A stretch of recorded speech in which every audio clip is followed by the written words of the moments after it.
Hey, guys. How y'all doing? How y'all feeling? How y'all feeling this, what is it? Friday. Today's Friday. My days are lost. Today's Friday.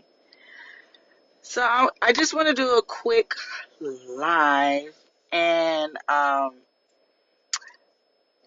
yeah, just want to do a quick live. So one of the reasons why I really go hard for people, growing up, I really went hard for, like, I didn't never, like, if someone was doing something wrong to someone and it was unjust, or it almost seemed like they were bullying the person, I truly didn't like it, right? So I always found myself trying to almost stick up or stand up for a person that I feel like didn't have or didn't want to stand up for themselves. I did not like bullies, right? I did not like certain, like, not even certain. I didn't like injustice if it was directly in line with me or my environment. I do believe sometimes people are taking on assignments that they were not supposed to ever take on. Maybe somebody else was supposed to take on that assignment. But nonetheless, I never liked it when people just, they felt like they could do certain things to certain people because that person may not have had the voice, or that person was more meek, or that person seems like they they let other people just pass over them. So I didn't like it, right? And so I want to give you guys a story, but really tie it up with what we're seeing, right? What we have been seeing for a very, very long time. What we're seeing right now, and it might, why is it so dangerous? Because it's almost like it's a generational thing that is being passed down without people even seeing that it's being passed down, right? So when I was younger, it was probably freshman in high school. I believe either I was in eighth grade or freshman in high school. So I had a stepfather that I did not get along with. Nonetheless, the man was a wicked warlock. I don't care. I've told my mom several times that the man was. Nonetheless, so something happened. I'm not sure. It was something going on. So it was always a riffraff between him and I, right? And I remember it so where so I come from a Caribbean background, right? So they are not shy of disciplining whatsoever. However, my mom wasn't that, she wasn't like that, right? And so, but he was born, raised, had majority of his adult life in the Caribbeans. So fast forward, we had a lot of riffraff, and I remember it so clearly. I don't remember what me and my mom, I was in that teenager stage, and my mom asked me or said something to me, and I probably got slick. Most likely I got slick or whatever. And he had built up whatever he had built up, because whenever he wanted to discipline, my mama would kind of get in between it, like, hey, I'm gonna handle it, whatever. So whatever built up rage or built up emotion that he had within him, I remember him taking the belt, but instead of taking like the end where it's just the strap, I remember him taking the belt buckle, and he slammed it on me. He slammed it on my chest area. And I remember that thing hitting me like a ton of bricks. Now, to give you guys context, this guy is probably like 5'11", 300 plus pound, and I'm like probably 100 pounds soaking wet. Okay, I'm probably 100 pounds soaking wet. He took that belt. Instead of taking the other end, he took the buckle and he whammed it down on my chest. When he whammed it down on my chest area, it was like Not only did it feel like a hundred bricks just hit my whole chest, but it went through my whole body. And I don't know what happened, but I checked out and we started to fight. We started to throw blows. And so it's like in one ear I could hear my mom screaming like, hey, stop this, stop this. But in the other ear, I'm like, okay, this is the day. This is the day we gonna have it out. This is the day. And I mean, I don't know how I was keeping up. I promise you guys, I don't know how I was keeping up, but I was keeping up. And I could remember it so clearly, like my head going in through the drywall. My head went, I was looking at bars. I was looking at everything. And I remember when that happened, all I could hear is one of my siblings jumping on him. And now we're going blow for blow. We're going blow for blow. I could laugh about it, but at that time I could not.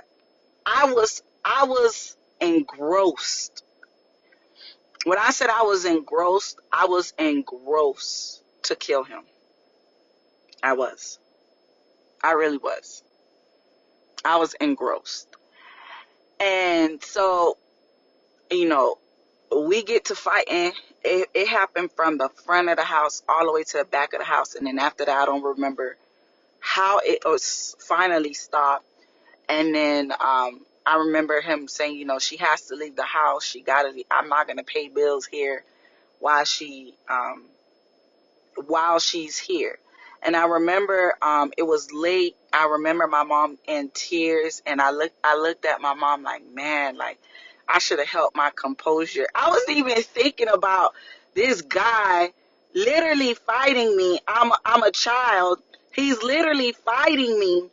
He's 300 plus pounds. My sibling has to jump in.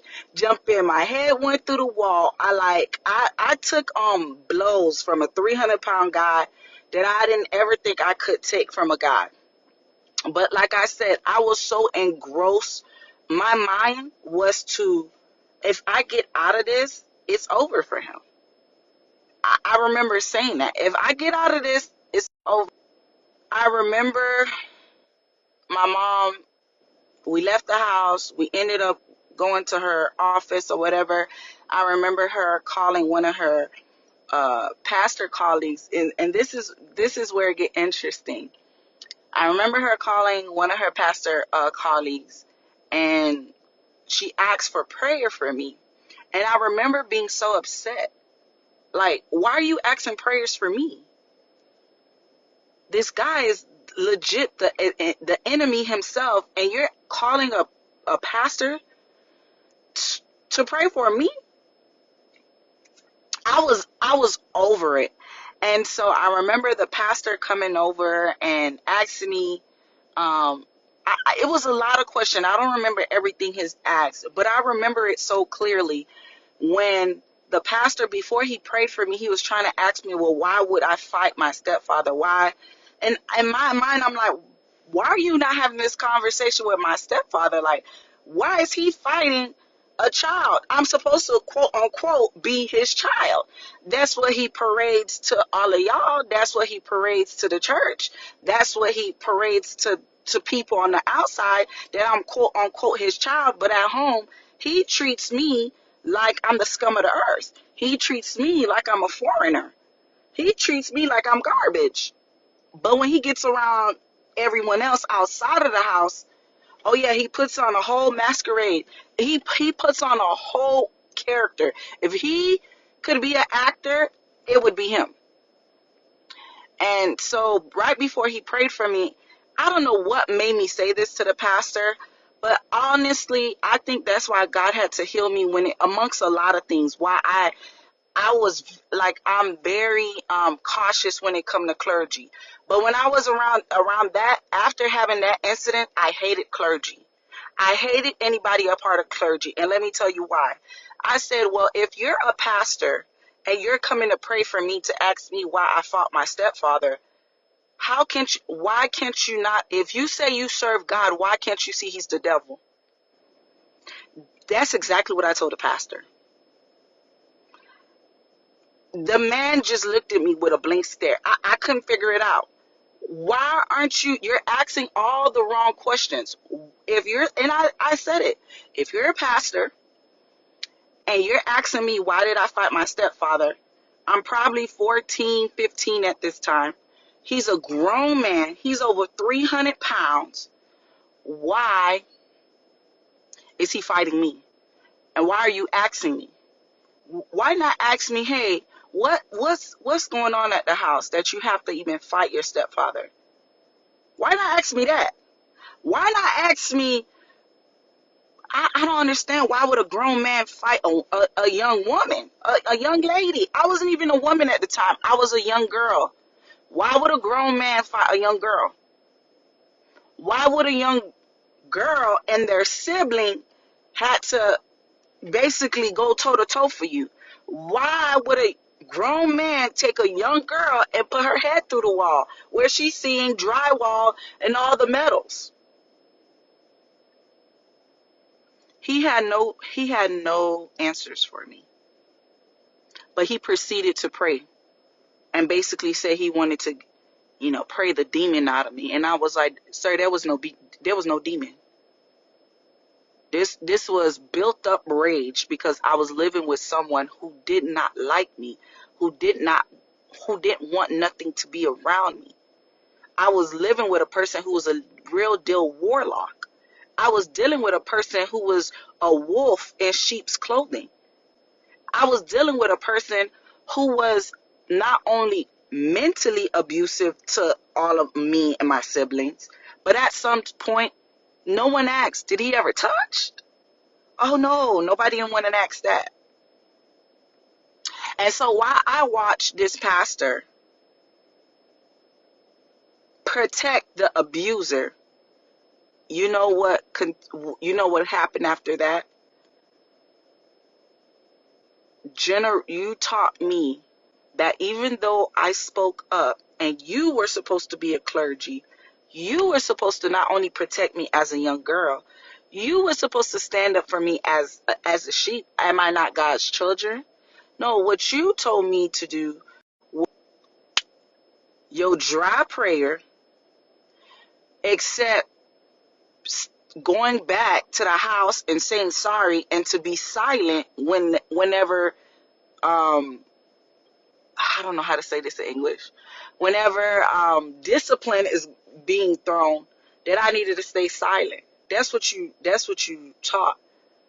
You basically made it seem as if you stirring up the pot. You're stirring up the pot for somebody's marriage. You're stirring up the pot for somebody's home. You're stirring up the pot for other people to find out within the church. That's what you taught. And to be honest, my mom only did what she was taught.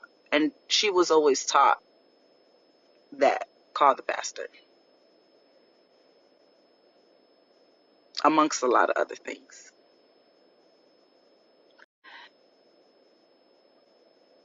You have the body, right, who they have people who I guess they don't deem them as God's children. They don't deem them as innocent. They don't deem them as somebody of stature. And so when they're speaking out against things that are killing, that are giving spiritual death to God's children, they do what the abuser do. They try to shut them up. They call in reinforcement, like that pastor. They call in reinforcement. So what's the reinforcements? The other colleagues that deal with the same issues that they do deal with. The other colleagues that do the same things they do behind the scenes. The other colleagues that sees unrighteousness. The other colleagues that sees wickedness. The other colleagues that sees people being abused people being abused, not only mentally, but spiritually, financially, and sometimes physically. They see them being abused, but instead, what do? They call the other colleagues that are almost like the gatekeepers, that are almost like the cleanup team. They call those people in, and basically what happens? Nothing gets done. Nothing goes anywhere. And so you can only imagine, right? I was a young girl. Did I allow did that teach me or kind of pressure me to not say anything to anyone? Yeah, it did. Because bro, you call a clergy and the clergy didn't even the clergy member didn't even do anything. It's out the window. Prior to that, it was family members. They didn't do anything. Now it's clergy and the clergy don't do anything. Oh, I'ma just wait till I get up out this house and then I'ma talk my junk. That's exactly what I did. I waited till I got out the house. I sure did.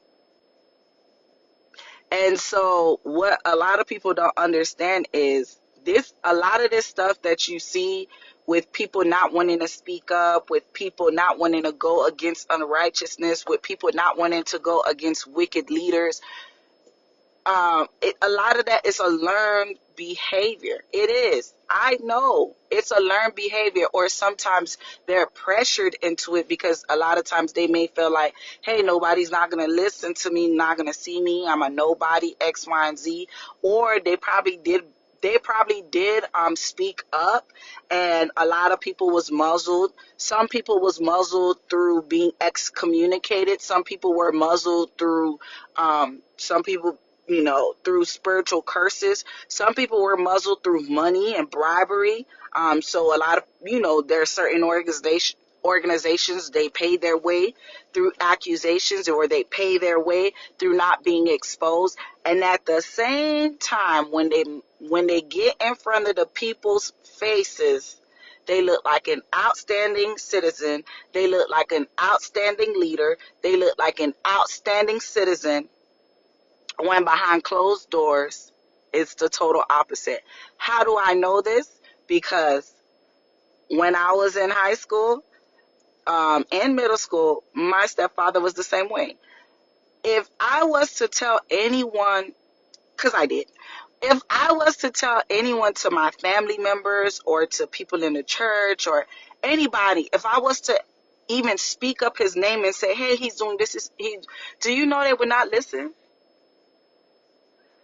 They said I was the rebel. Does that sound familiar? Whenever you speak up against righteousness, you are a traitor. They try to muzzle you. They try to silence you. They say you're messy. They say you don't know protocols. They say you don't know the guidelines and the directions and the instructions when it comes out to speaking out to righteousness. That there's protocols to speaking out to wickedness.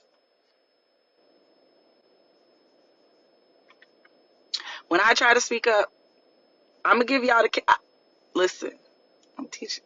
I'm going to give y'all the character. To everyone,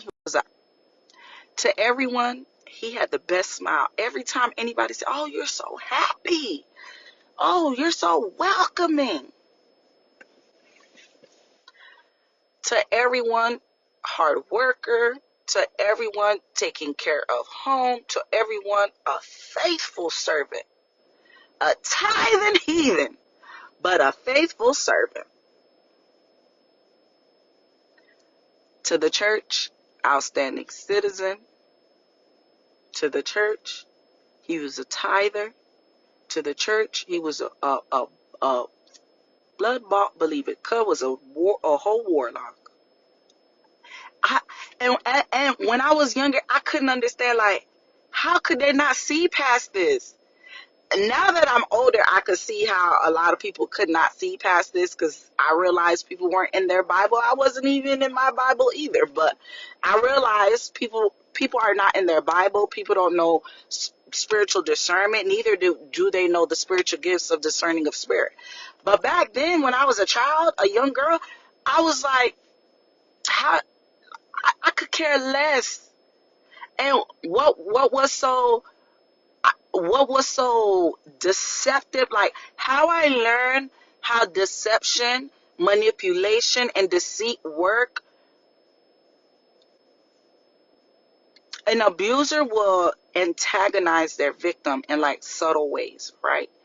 And then they will wait till they could get in front of an audience, or they will wait until they could get around people that will vouch for them and do something real subtle to antagonize them.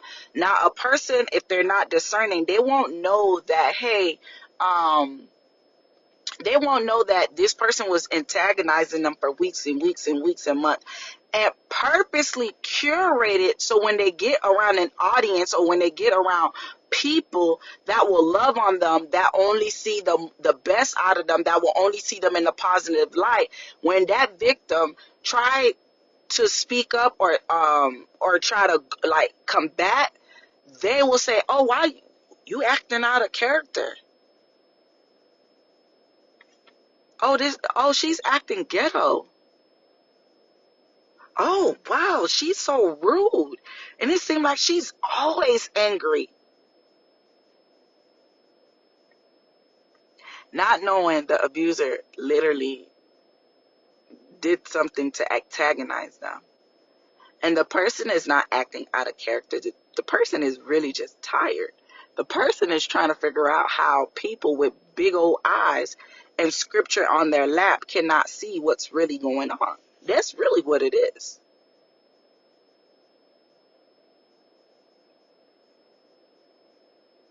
She always lashes out. And then what the abuser like to do? Oh, you see? I was telling y'all about him. I was telling y'all about her. This is what I've gone through. That's what the abuser do. This is what I've gone through. And so now you have the crowd. Now you have the crowd to basically side with the abuser and basically call the victim the traitor. Call the victim messy. Call the victim decisive. Call the victim out of order, out of character. Call the victim hood, ratchet, no home training. Call the victim everything in the world and praise the abuser. hmm Praise the abuser.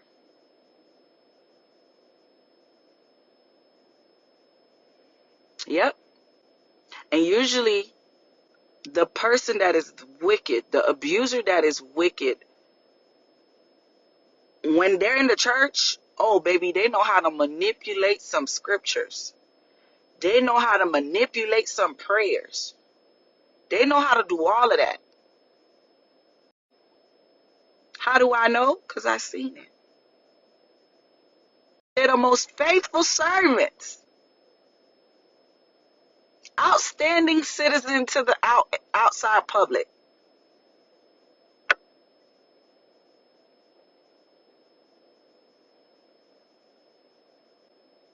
But an abuser in the back. And so I want to encourage you, because God had to get me up out of that. And a lot of times the person that goes through these type of environments, they get attracted to people with these same character traits. They get attracted to these same churches with the same character traits. They get attracted to organizations where they want sisterhood or brotherhood or communities, right? I believe in my heart, a lot of people who got attracted to those fraternities and those sororities, they got attracted to it because they wanted community, and they wanted community, right? And I'm not saying all, I'm saying a lot of times, many of them, they got attracted to those type of organization because they didn't have a support system at home. A lot of times they didn't have a support system, and the community who they thought would be their community, right, rejected them. If they didn't reject them, they thought that they were lying about whatever that was going on. That's another thing with a lot what I learned because of this guy, and I had to hold on to it.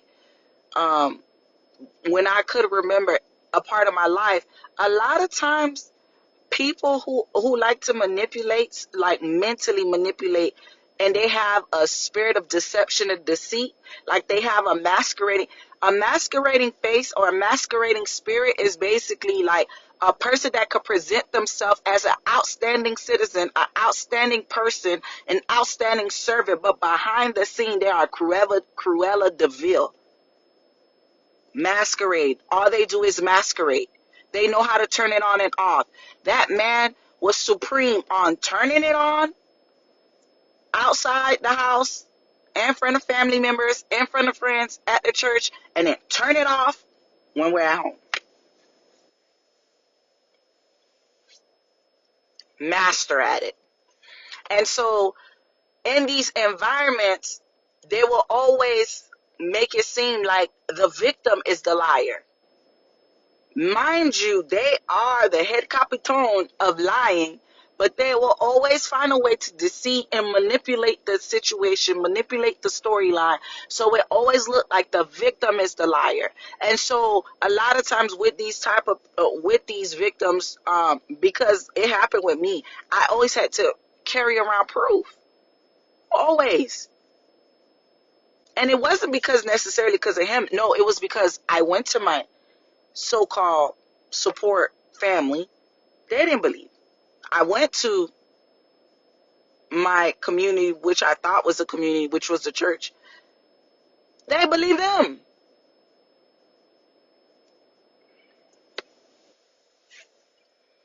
How does this look like today? I've already told you guys. Be careful. Many of these people that y'all see calling out wickedness, many of these people that y'all see calling out unrighteousness, many of these people that y'all see trying to pretty much warn the sheep, hey, don't go there, you're about to get slaughtered, don't go there. Many of these people are watchmen, and they're not even trying, many of them are not necessarily trying to expose people, but they're trying to warn people like, hey, don't go there, something is coming, don't go there, don't go there, you're gonna get slaughtered. And of course, as always, the people that they praise and idolize, the people who are, a lot of them are false teachers, a lot of them have false anointings, a lot of them have strange fire, but they cannot see it. And what do? They crush down the people that are trying to warn the streets.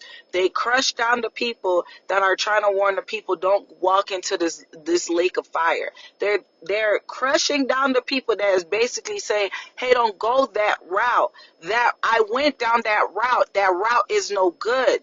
Follow God instead. Follow God's instead. They say that those people are decisive, that they're creating division. They say that those people are messy. They say that those people are got a chip on their shoulder. They say those people they need it. And that's why you got to be careful with this whole thing where people's like, oh, you need a spiritual covering. Spiritual what? What if that person is abusive? Who do I report this person to? Let's just call a spade a spade.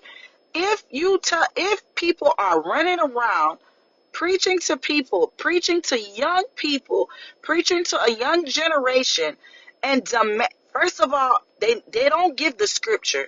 It is something that is taught, just like muzzling a person is something that is taught.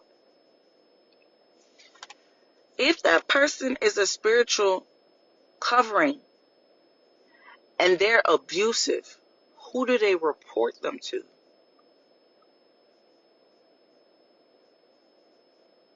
Y'all really think if they have a covering, that covering is going to listen to them? They're not.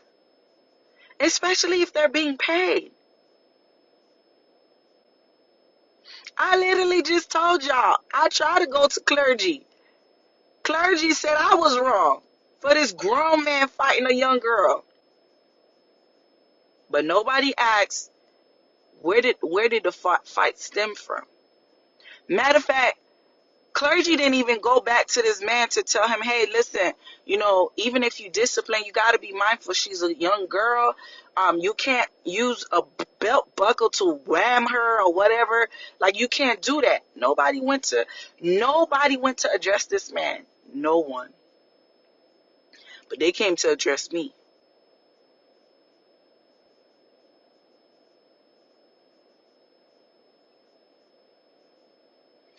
I do believe God had mercy on me, because I remember feeling so defeated.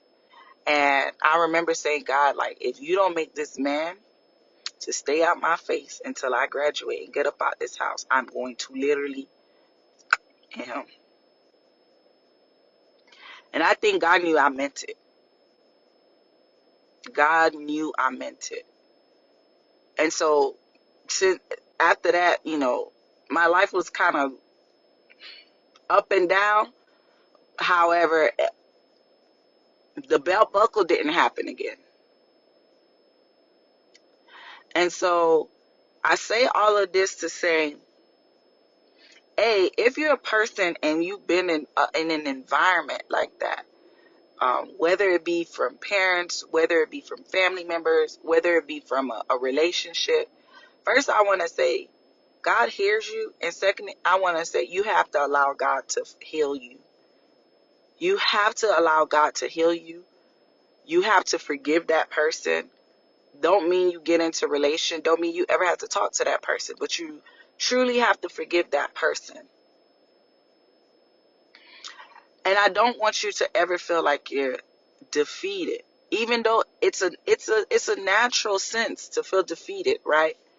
However, I don't want you to feel defeated. And for any of you guys who are using scriptures to sound the alarm, I don't want you guys to ever feel defeated. Because what you guys don't see in the background is that you have Jehovah Sabaoth. You have the God of the angels of armies, meaning you have angelic armies behind you. As long as you make sure that you don't step into unrighteousness, as long as you make sure that you keep a daily life of repentance, as long as you know that you're seeking God's face and you reading his scriptures, it's going to feel lonely trying to warn people like, hey, get back to the word of God.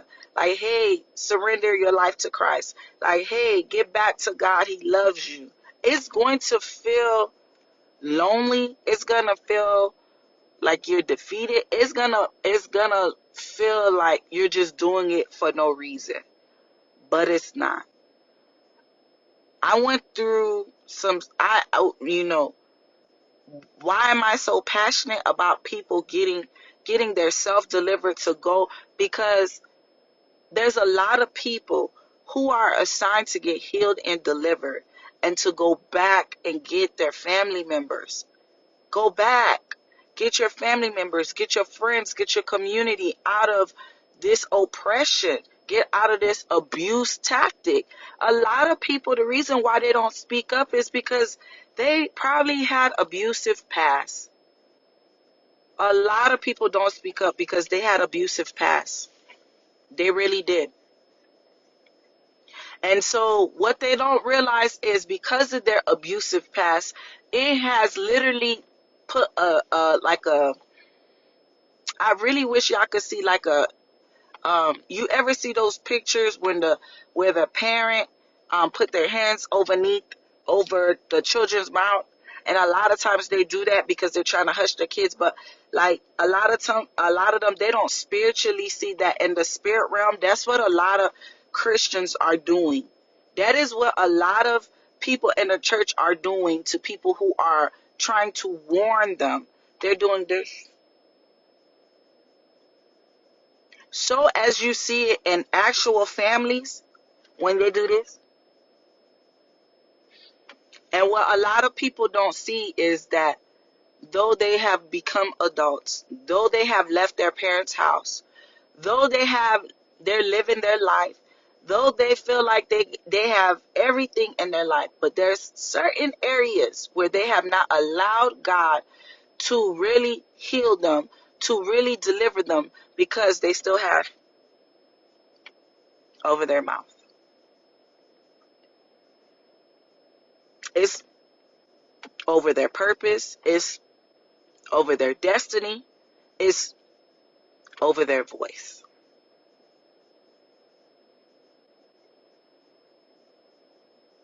Now, this is not saying for you to do what people in BLM was doing, even that cause, whatever. That's not what you got to do, according to scripture.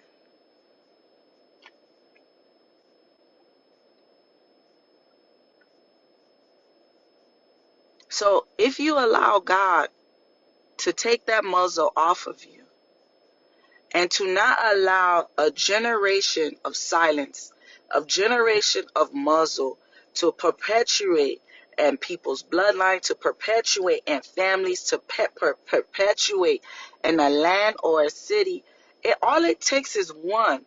You could be that one person.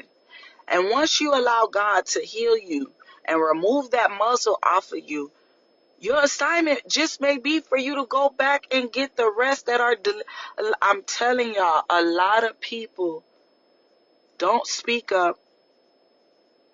A lot of people don't stand up for themselves. A lot of people allow people who are mere men to bully them. And then it gets worse when they're in a church. They don't speak up for themselves. They don't speak up against unrighteousness. And then a lot of them, when they do speak up against unrighteousness or wickedness, if they're a member of that church, they don't have enough boldness and courage to get their stuff and walk out that organization and never return. They don't have the boldness.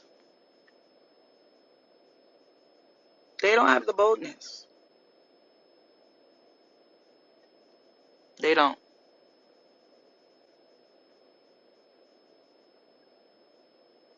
They don't.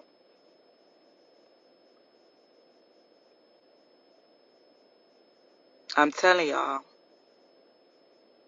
you could just, I wish y'all would get it. I wish y'all would get it.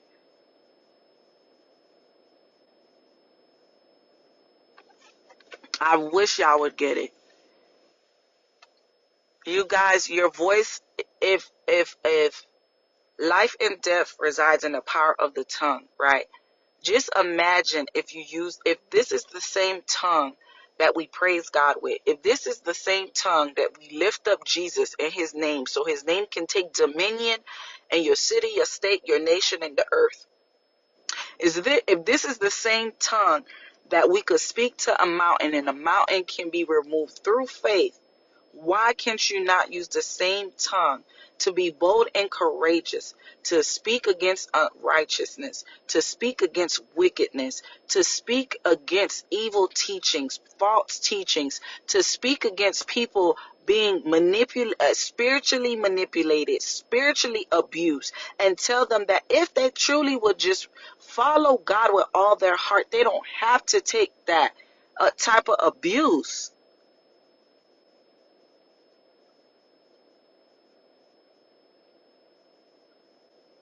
I'm gonna wrap this up.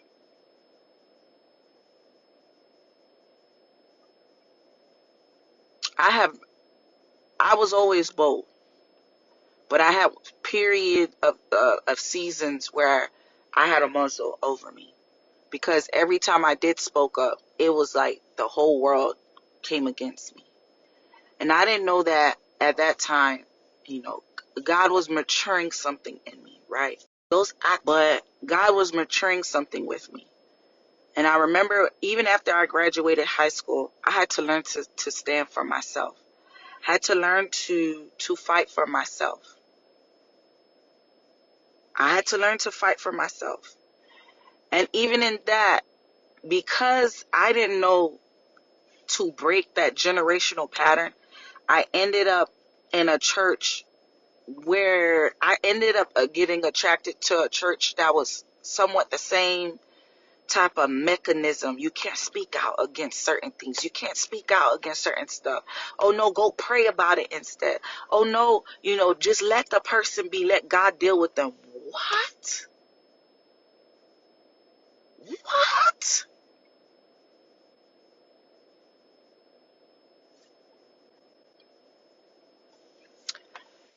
After I graduated, maybe 5, 6 years later, I ended up in a church. Some of the same mechanisms. I left that church, and then I realized quickly after that, like, okay, God, I can't keep allowing this to happen. But one of the things I kept on to was I have to fight for Angela. Because besides God, who else is going to fight for Angela? I have to.